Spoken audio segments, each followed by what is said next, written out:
Certains éléments de ce que je vais vous dire vous mettront probablement mal à l'aise, et je tiens à vous rappeler que je ne suis pas responsable de ces circonstances. Je ne fais que rapporter les faits. Je ne suis pas responsable de ce qui s'est passé, et je ne cherche pas non plus à vous faire culpabiliser. Je veux simplement que vous voyiez la réalité telle qu'elle est. Si vous cherchez une version plus rassurante de l'histoire, allumez la télévision ou la radio et écoutez les informations pendant votre pause. Vous y trouverez des versions édulcorées, avec des mensonges soigneusement présentés pour que tout paraisse plus simple. Nous vivons une époque de changement et de déclin, et bien que beaucoup n'aient jamais connu une telle expérience, l'histoire montre que les empires ne déclinent pas souvent, mais lorsqu'ils le font, le processus est complexe et douloureux. Il est bien plus agréable de voir un pays s'élever lorsque tout semble prospérer, comme ce fut le cas pour nous au cours du siècle ou du siècle et demi dernier. Mais nous entrons maintenant dans une phase de déclin et nous n'y sommes pas préparés. Nos dirigeants n'ont pas la capacité d'en parler franchement. Ce manque de préparation et de clarté est à l'origine de nombreuses divisions que nous observons aujourd'hui dans notre pays. Comprendre ce que signifie être en déclin est essentiel pour comprendre la situation actuelle.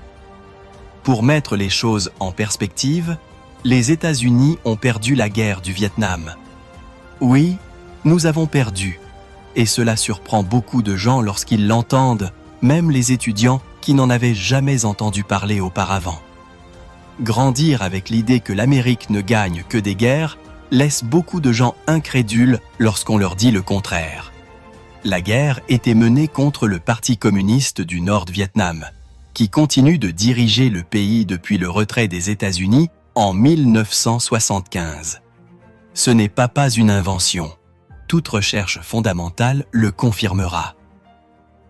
Après le Vietnam, une autre guerre majeure a éclaté en Afghanistan, qui s'est également soldée par une défaite.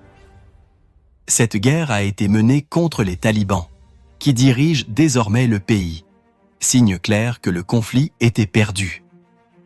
Nous avons perdu en Irak, et nous sommes maintenant en train de perdre en Ukraine. La division au sein de notre nation s'intensifie, car beaucoup refusent d'affronter ces réalités. Tout le monde ne pouvait pas les entendre sans ressentir de gêne. Les données nous aident à comprendre ce que signifie réellement le déclin. Les pays BRICS, Chine en tête, représentent actuellement 50 à 60% de la population mondiale, tandis que les États-Unis n'en représentent que 4%. Cette différence est stupéfiante et a d'énormes implications économiques et politiques. Il y a 15 ans, tous les grands constructeurs automobiles ont commencé à travailler sur ce qu'ils considéraient comme la prochaine grande révolution, les voitures électriques. Cette décision, bien que présentée comme innovante et rationnelle, s'est avérée inefficace et gaspilleuse. Les voitures électriques individuelles occupent la plupart du temps de l'espace, ne sont pas utilisées de manière optimale et consomment plus de ressources que nécessaire.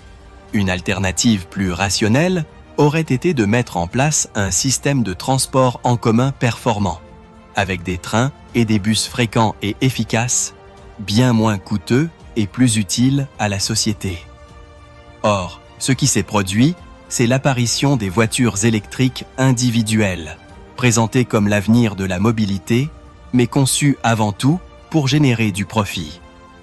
Elon Musk a trouvé un moyen pour les constructeurs automobiles de tirer profit de cette transition, et son modèle économique est devenu la référence. En conséquence, tous les constructeurs automobiles se sont lancés dans une compétition acharnée pour conquérir le marché des voitures électriques individuelles, cherchant à maximiser leurs profits plutôt que l'efficacité ou les avantages sociaux.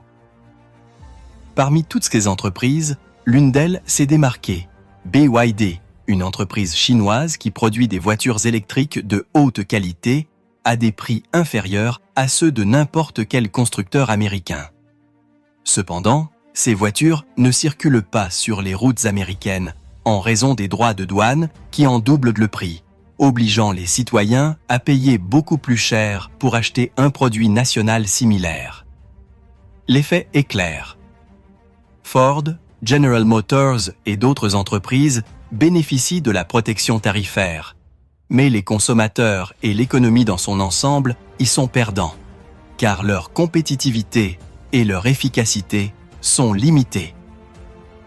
Cette situation se répète dans de nombreux secteurs, ce qui a pour conséquence que l'industrie américaine est désavantagée par rapport à ses concurrents mondiaux, qui peuvent accéder à de meilleures ressources à moindre coût.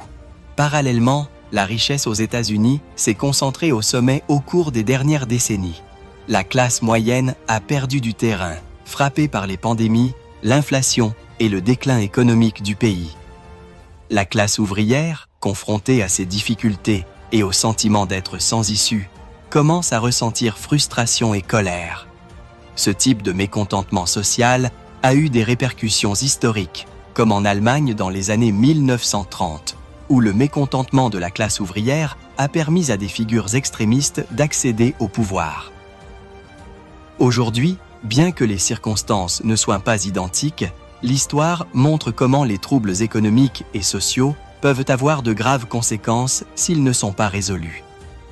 Les politiques récentes, telles que la censure des idées considérées comme anti-américaines dans certains contextes, ou l'imposition de droits de douane, favorisant les entreprises locales au détriment de la compétitivité mondiale, reflètent des schémas historiques similaires à d'autres périodes de tension aux États-Unis.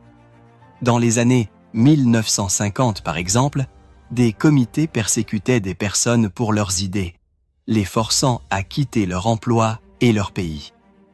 Aujourd'hui, certains mouvements politiques cherchent à influencer le récit historique et culturel de manière comparable, bien que les médias et l'accès à l'information soient différents. L'histoire nous enseigne également que les États-Unis n'ont jamais affronté de concurrent économique de l'ampleur de la Chine. La Russie, bien que puissante militairement, ne représente pas une menace économique comparable en raison de sa taille et de son développement limité. La Chine, en revanche, a connu une croissance rapide et a réussi à se positionner comme un concurrent mondial dans de nombreux secteurs, de la technologie au transport, et modifie la dynamique du pouvoir mondial. Dans le même temps, le pays connaît des tensions internes dues aux inégalités économiques, à la perte d'emploi de la classe moyenne et à l'impact de décisions politiques qui protègent des intérêts spécifiques à court terme plutôt que de renforcer la compétitivité globale. Le déclin d'un empire ne se produit pas du jour au lendemain, mais ses effets se font sentir dans tous les aspects de la vie quotidienne. L'économie, la politique, la culture et les relations internationales. Les conflits perdus, les droits de douane qui faussent le marché, la concentration des richesses et la stagnation des infrastructures et des transports en sont des signes évidents. En observant ces tendances, il est important de reconnaître que nombre de ces décisions ne sont pas nouvelles, mais plutôt la continuation de schémas historiques, adaptés au contexte moderne. Le récit de l'exceptionnalisme américain, construit après la Seconde Guerre mondiale, a suscité des attentes irréalistes quant à la capacité du pays à se maintenir au sommet sans affronter de véritables défis. Aujourd'hui, avec l'émergence de la Chine comme puissance économique et la complexité croissante du monde, ces attentes sont remises en question. Chaque conflit perdu, chaque décision économique privilégiant les profits à court terme au détriment de l'efficacité mondiale, et chaque signe d'inégalité sociale contribue au sentiment de déclin. Cela ne signifie pas que le pays n'a plus d'influence, mais plutôt qu'une position dominante n'est plus automatique ni garantie. L'histoire des 30 ou 40 dernières années témoigne d'une redistribution des richesses qui a principalement touché les classes moyennes et ouvrières. Guerre, inflation, pandémie et bouleversements économiques ont durement frappé cette population à plusieurs reprises, générant frustration et crainte pour l'avenir. Ces dynamiques rappellent des schémas historiques où les troubles sociaux ont conduit à l'émergence de changements politiques et sociaux extrêmes. L'industrie, confrontée à des restrictions et des protections qui faussent la concurrence, contribue également à ce scénario. Des entreprises comme Ford et General Motors bénéficient de cette protection, mais ce faisant, elles réduisent la capacité des producteurs locaux à être compétitifs à l'échelle mondiale. Cela affecte directement l'économie nationale et les travailleurs qui dépendent de ces industries pour leur subsistance. La concentration des richesses, la stagnation économique et le manque de compétitivité créent un environnement où les inégalités et la frustration s'alimentent mutuellement.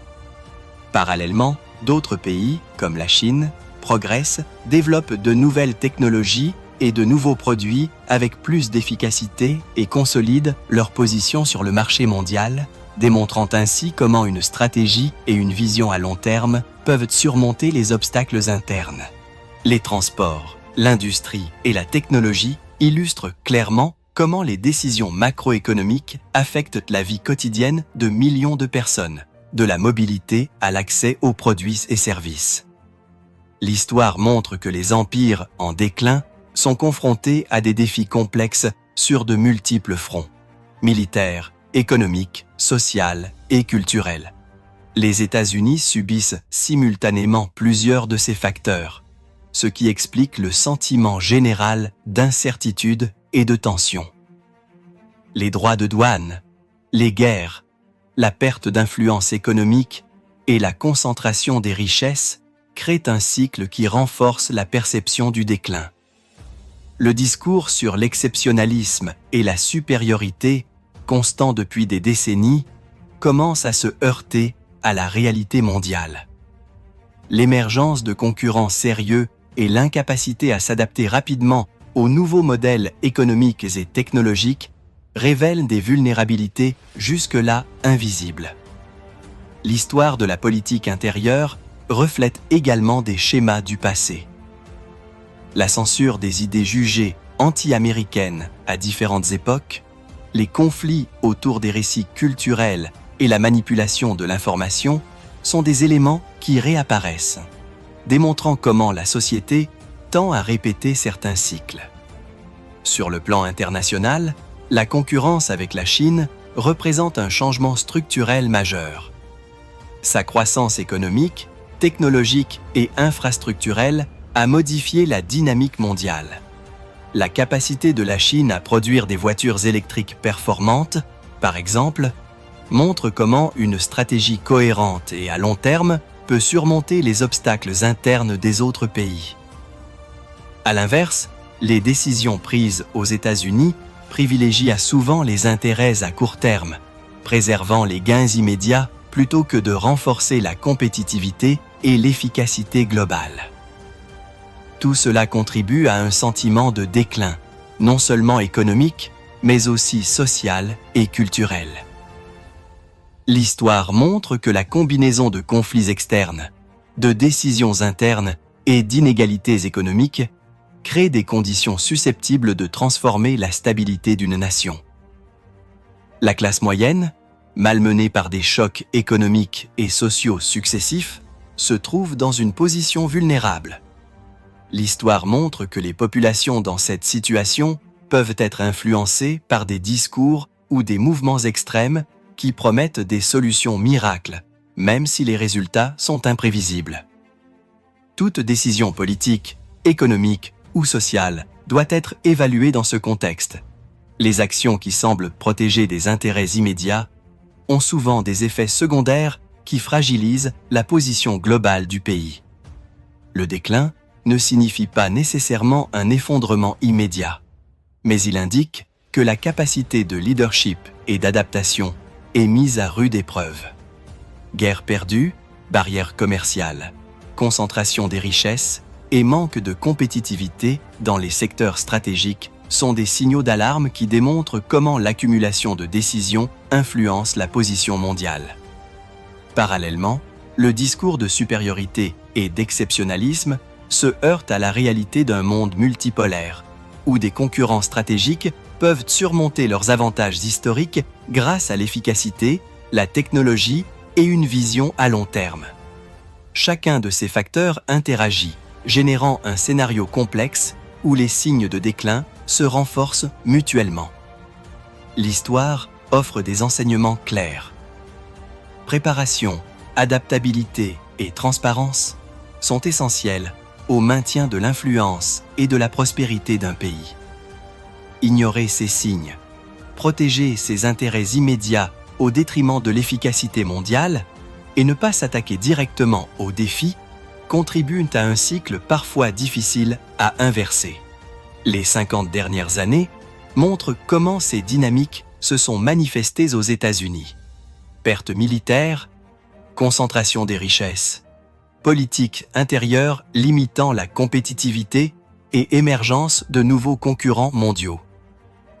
Tout cela contribue à la perception de déclin et aux tensions internes observées actuellement. L'histoire nous rappelle également que ces processus ne se produisent pas de manière isolée. Chaque décision économique, politique ou sociale a des conséquences qui s'étendent sur des décennies, affectant la position mondiale, la cohésion interne et la vie quotidienne de millions de personnes. La capacité à reconnaître ces schémas et à s'y adapter est cruciale pour éviter de répéter les erreurs passées. Dans le contexte actuel, avec la Chine comme concurrente économique et la classe moyenne confrontée à des pressions croissantes, les États-Unis sont confrontés à de nombreux défis typiques d'un empire en déclin. Les décisions stratégiques prises aujourd'hui auront des effets durables, et l'histoire montre que les périodes de déclin sont difficiles à inverser sans changement structurel majeur. La combinaison des pertes de guerre, des politiques intérieures protectionnistes, de la concentration des richesses et des défis économiques mondiaux crée un environnement complexe qui exige une compréhension approfondie et une adaptation constante. Ce n'est qu'en reconnaissant l'ampleur de ces défis qu'un pays peut commencer à s'attaquer aux causes profondes et à prendre des décisions pour atténuer les effets du déclin. Les faits sont clairs. Guerre perdue, concentration des richesses, barrières commerciales, baisse de compétitivité et émergence de nouveaux concurrents mondiaux. Chacun de ces éléments contribue à un scénario qui reflète les schémas historiques de déclin des empires. Comprendre ces schémas est essentiel pour prendre conscience de l'ampleur du défi et de la nécessité de s'adapter pour maintenir son influence et sa stabilité dans le monde actuel. La Chine est devenue un concurrent redoutable. Leur présence, combinée à la nôtre, marque un tournant, et ceux qui comprennent la dynamique de l'économie mondiale le savent parfaitement. Cependant, le peuple américain, dans son ensemble, ignore l'ampleur de ces changements. Nombre des décisions stratégiques prises restent discrètes, filtrées uniquement par des médias privilégiés. La Chine incarne la reconnaissance du fait que le capitalisme, pour survivre, doit franchir toutes les étapes possibles du développement. Dès ses débuts, elle a adapté le système de propriété privée initial pour permettre à l'État de jouer un rôle croissant dans l'économie, un processus qui n'a jamais été linéaire ni simple. La Grande Dépression de 1929 a entraîné une intervention massive de l'État pour sauver le capitalisme, tandis qu'après la Seconde Guerre mondiale, un mouvement inverse a été encouragé, poussant l'État à se retirer et permettant au marché de fonctionner plus librement. C'est ce que la plupart d'entre nous avons vécu au cours de notre vie. Une période où l'État a été progressivement dépossédé.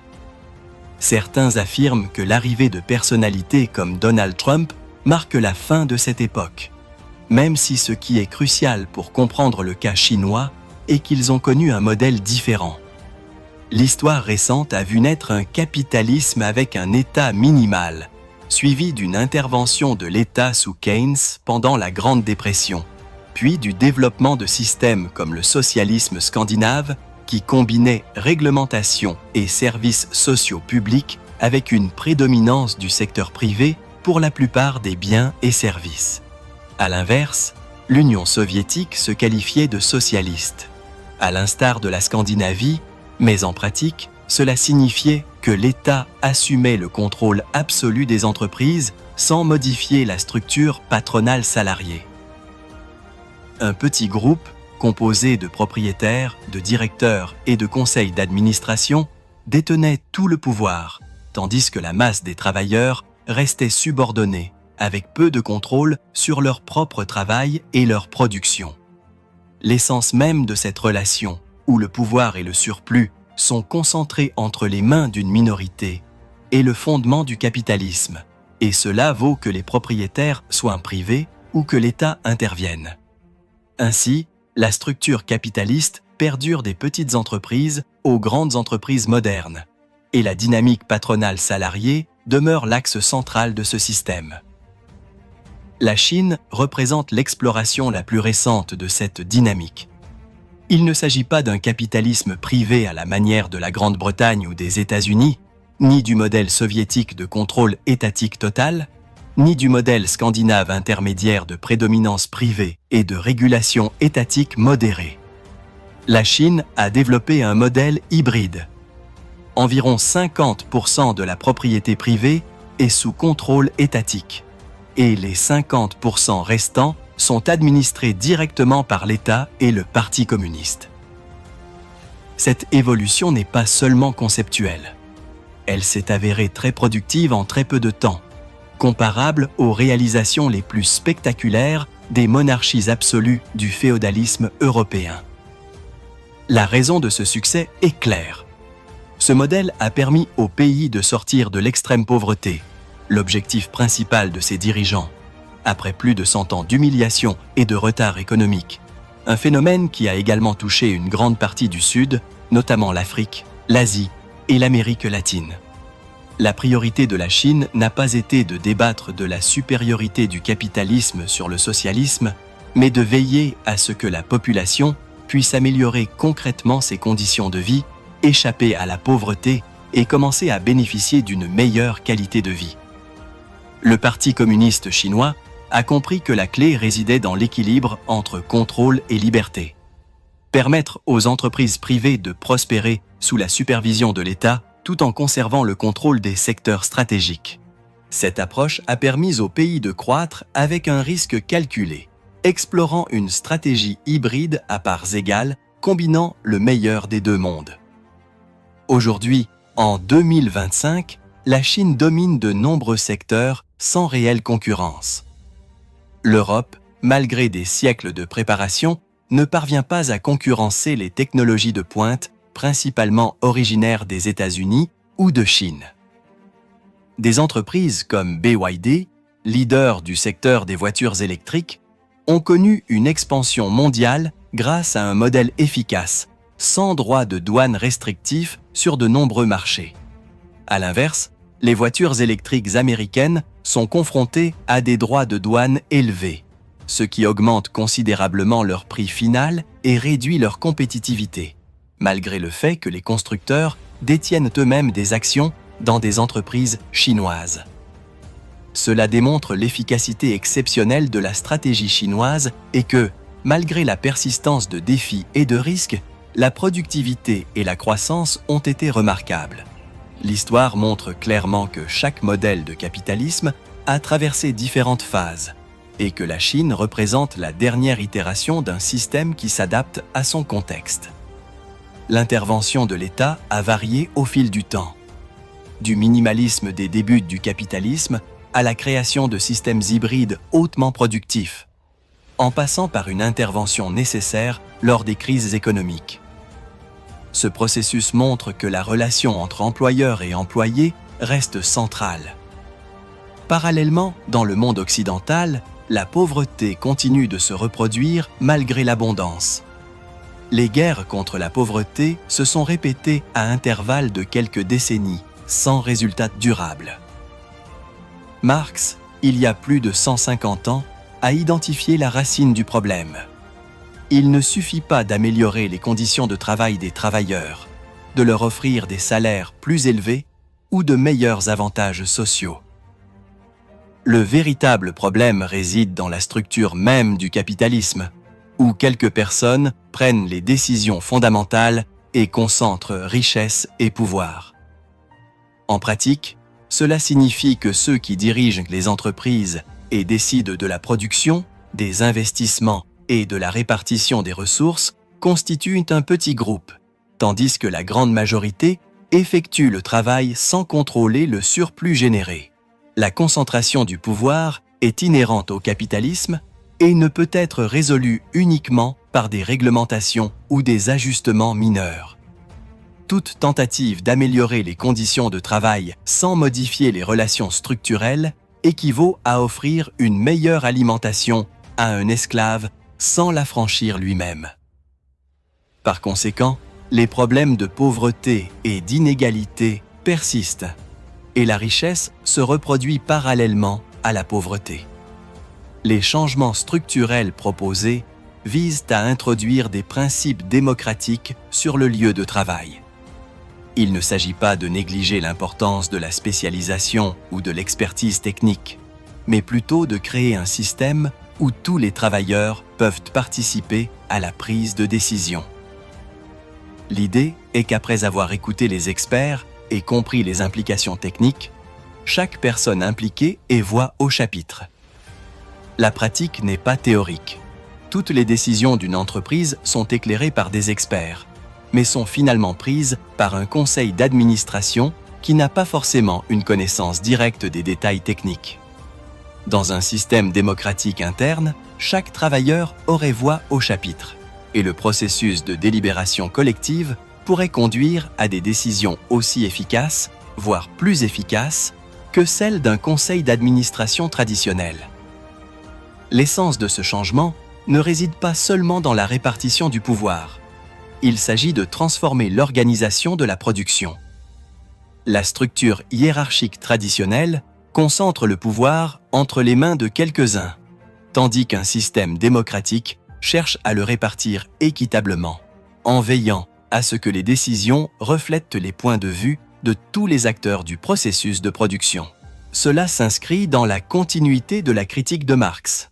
Remettre en question la relation centrale employeur-employé et proposer des alternatives pour surmonter la concentration du pouvoir et les inégalités inhérentes au système actuel.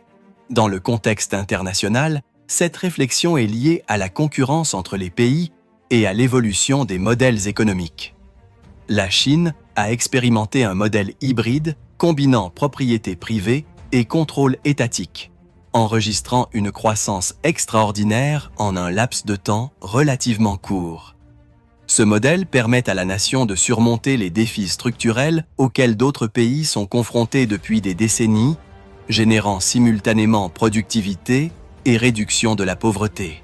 Les enseignements tirés de cette expérience ne consistent pas à copier des modèles, mais plutôt à comprendre que la structure et l'équilibre entre pouvoir et contrôle sont essentiels à l'efficacité économique et sociale. En observant le paysage mondial, nous constatons que les solutions aux problèmes structurels ne se limitent pas à des ajustements superficiels ou à des politiques temporaires. Les inégalités se perpétuent, car la concentration du pouvoir demeure intacte. Les problèmes observés dans l'éducation, les transports ou les infrastructures ne sont pas indépendants du système économique. Ils sont la manifestation de cette même dynamique de concentration et de hiérarchie. Réformer cette structure nécessite de repenser la relation centrale entre employeurs et d'employés, en intégrant les principes de participation, de délibération et d'égalité de vote dans la prise de décision.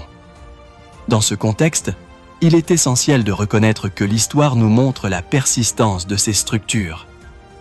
Du féodalisme aux monarchies absolues, les systèmes hiérarchiques se sont avérés efficaces dans certains contextes, mais ils ont aussi généré des inégalités et des conflits.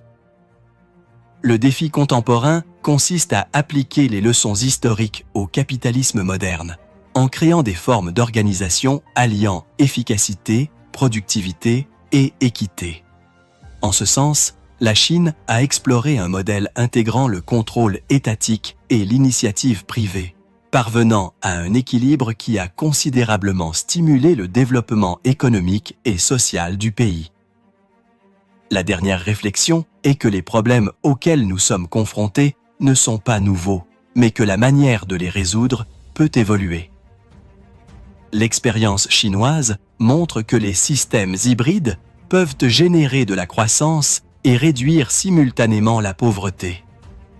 Cependant, le problème structurel central du capitalisme, la concentration du pouvoir entre les mains de quelques-uns, reste d'actualité dans le monde entier. La proposition de démocratiser le monde du travail, en donnant à tous les acteurs concernés la possibilité de s'exprimer et de voter, représente une approche cohérente avec les critiques historiques du système et une opportunité de transformer nos modes de production et de distribution des richesses. Le capitalisme, tel que nous le connaissons, a démontré sa capacité à générer richesse et développement, mais il reproduit aussi les inégalités. L'histoire montre que les tentatives d'améliorer les conditions de vie sans modifier la structure hiérarchique ont été insuffisantes. Marx l'a clairement souligné. Il ne s'agit pas d'ajuster des conditions superficielles, mais de reconsidérer la relation fondamentale entre employeurs et employés. Un système démocratique interne pourrait être la solution pour surmonter les problèmes persistants de concentration du pouvoir et d'inégalité, en permettant des décisions éclairées et collectives et en garantissant un partage plus équitable des bénéfices générés entre les acteurs de la production. En fin de compte, les enseignements tirés sont doubles. D'une part, la Chine démontre que la combinaison de la propriété privée et du contrôle étatique peut être très efficace pour générer de la croissance et réduire la pauvreté. D'autre part, la réflexion historique et théorique indique que les problèmes fondamentaux du capitalisme, découlant de la concentration du pouvoir, nécessitent une solution structurelle qui dépasse les ajustements temporaires ou les politiques isolées. La proposition de démocratisation du travail représente une voie cohérente avec ces enseignements, offrant un moyen de transformer la production et la répartition des richesses de manière plus équitable, sans compromettre l'efficacité ni l'innovation.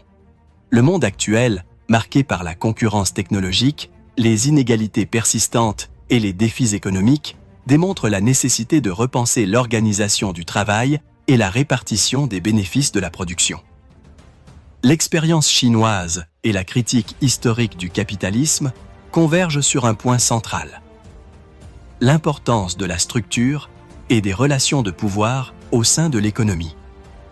Adopter des systèmes intégrant la participation, la délibération et le vote démocratique sur le lieu de travail est non seulement possible, mais répond également à des problèmes identifiés depuis des siècles, offrant ainsi la possibilité de transformer la société de manière plus juste et durable. Ainsi, le récit complet montre que le capitalisme, depuis ses débuts jusqu'à nos jours, a traversé de multiples phases, chacune présentant ses propres caractéristiques, mais toujours centrée sur le même rapport de force entre employeurs et employés. L'intervention de l'État, la croissance de l'entreprise privée, les économies hybrides et les structures hiérarchiques sont autant de manifestations de cette dynamique. En explorant un modèle hybride, la Chine non seulement réaffirme cette réalité, mais ouvre également la voie à de nouvelles formes d'organisation susceptibles d'inspirer des changements significatifs à l'avenir. Le défi n'est ni conceptuel ni théorique, il est pratique.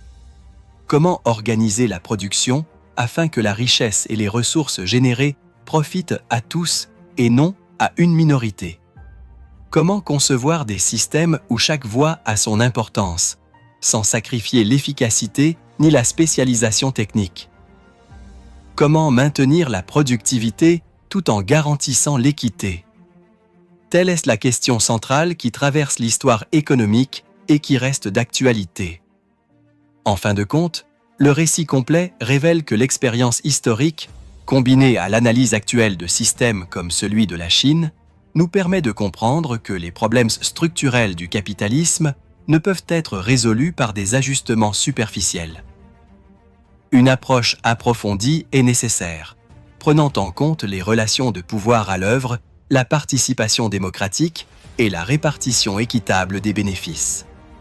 La Chine nous montre que des progrès significatifs sont possibles grâce à un système hybride État-privé, tandis que la théorie critique suggère que la démocratisation interne est la prochaine étape logique pour surmonter les limites du système traditionnel.